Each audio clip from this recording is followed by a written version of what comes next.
మొన్న ఈ మధ్య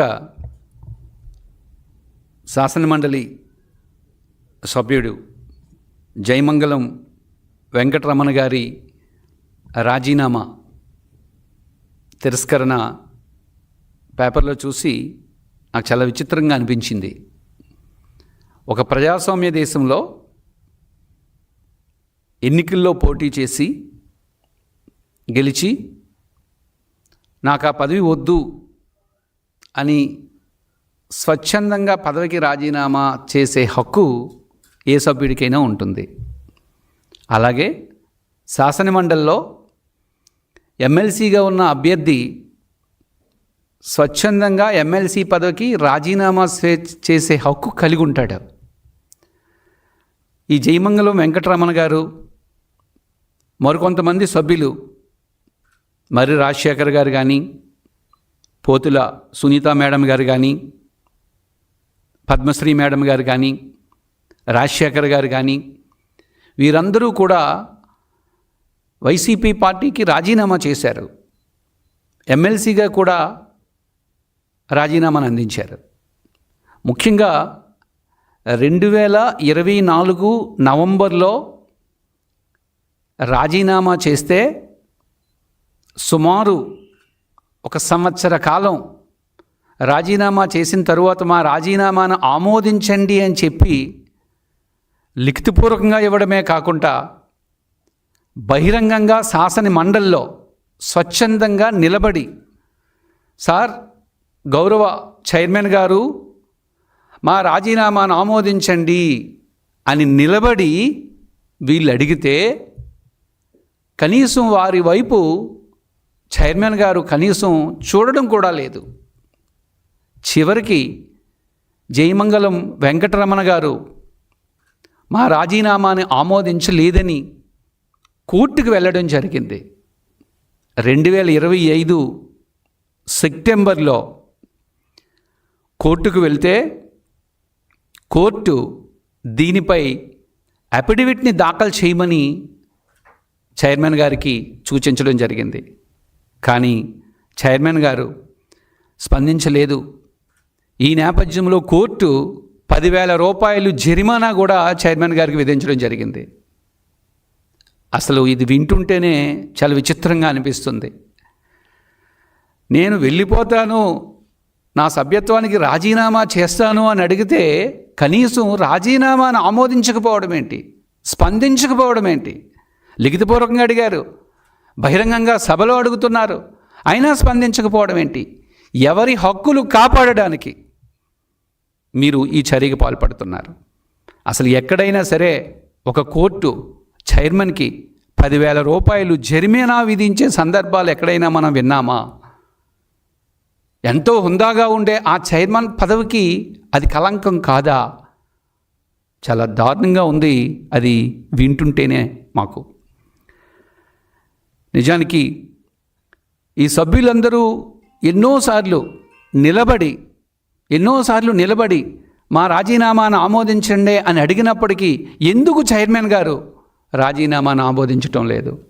ఎవరి ప్రయోజనాలు కాపాడడం కోసం మీరు చూస్తున్నారు? అదే మాకు అర్థం కావటం లేదు. చైర్మన్ గారు వారి ప్రవర్తన చాలా హుందాగా అనిపించేది మొదట్లో. అలా క్రమక్రమంగా చైర్మన్ గారు ఆ సీటుకి కళంకాన్ని తీసుకొస్తున్నారేమో అని మాకు అనిపిస్తుంది. ఈ సందర్భంలో ఒక ఉదాహరణ చెప్పాలి. 2008లో UPA 2 ప్రభుత్వం అధికారంలో ఉన్నప్పుడు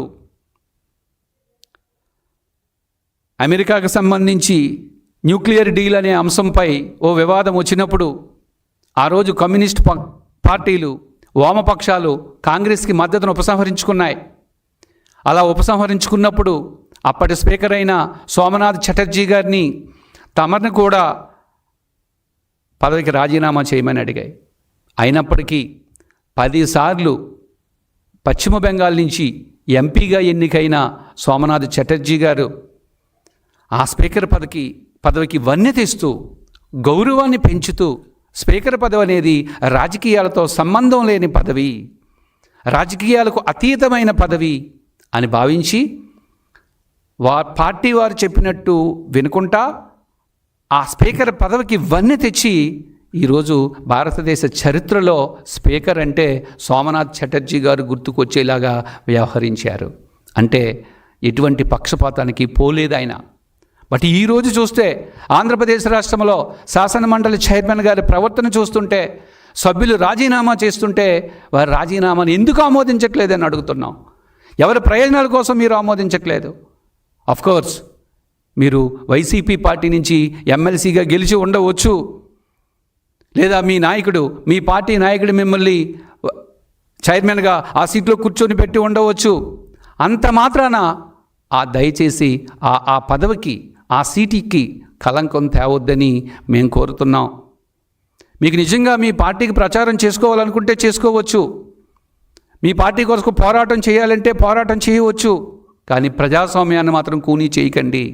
ఎందుకంటే ఎంతోమంది యువత రాష్ట్రం వైపు, ప్రజాస్వామ్యం వైపు నిత్యం చూస్తూ ఉంటారు. ప్రజాస్వామ్యం కూనీ అవుతుంటే బాధపడుతూ ఉంటారు. ఒక సభ్యుడు రాజీనామా చేస్తే సహేతుకమైన కారణం లేకపోవడం వల్ల నేను తిరస్కరిస్తున్నానని మీరు చెప్తున్నారు. ఏంటి ఆ సహేతుకమైన కారణం? అసలు మీరు తిరస్కరణలో ఉన్న సహేతుకత ఏది?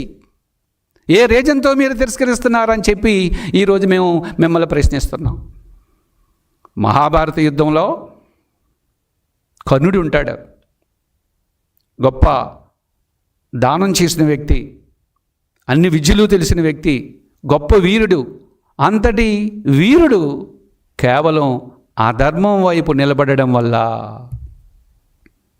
దుర్యోధనుడి వైపు నిలబడడం వల్ల తన వీరత్వానికి, తన దానత్వానికి కలంకం వచ్చింది. ఈరోజు మహాభారత యుద్ధంలో ఆయన అప్రతిష్ట పాలు, ఆయన కీర్తి, ఆయన ప్రతిష్టలు మొత్తం పాడైపోయాయంటే కారణం ఒకే ఒక్క కారణం, ఆయన అధర్మం వైపు నిలబడడమే. గౌరవ చైర్మన్ గారిని మేము కోరేది ఏంటంటే, ఒక హుందాతనంతో ఉన్న వ్యక్తి, మీరు మంచి వ్యక్తిత్వం కలిగిన వ్యక్తి, రాజకీయ పరంగా కూడా మా పార్టీ మేము మిమ్మల్ని గౌరవిస్తాం. దయచేసి ఆ గౌరవాన్ని మీరు కోల్పోకండి.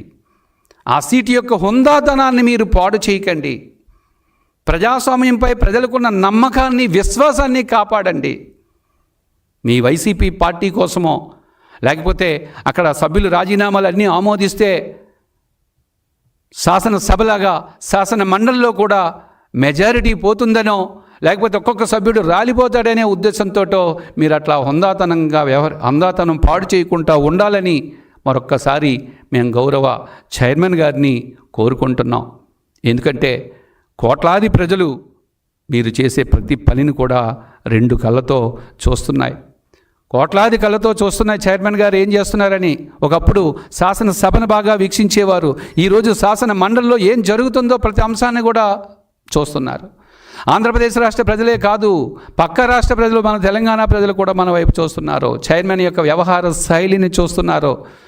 మీ శైలి చూస్తుంటే పార్టీ పట్ల, మీ వైసీపీ పార్టీ పట్ల విధేయుడిగా, వీర విధేయుడిగా ఉన్నట్లు మీరు కనపడుతున్నారు.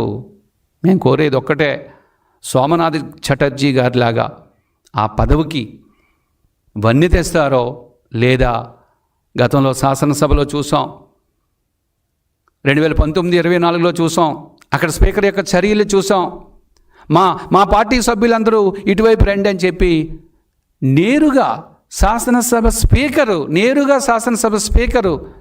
స్పీకర్ స్థానంలో కూర్చుంటే మా పార్టీ, మీ పార్టీ అనేది ఉండకూడదు. ఆ రోజు ఆయన అలా అన్నాడు కాబట్టే కోట్లాది ప్రజలు చూశారు. 2024లో ఒక అద్భుతమైన తీర్పునిచ్చారు.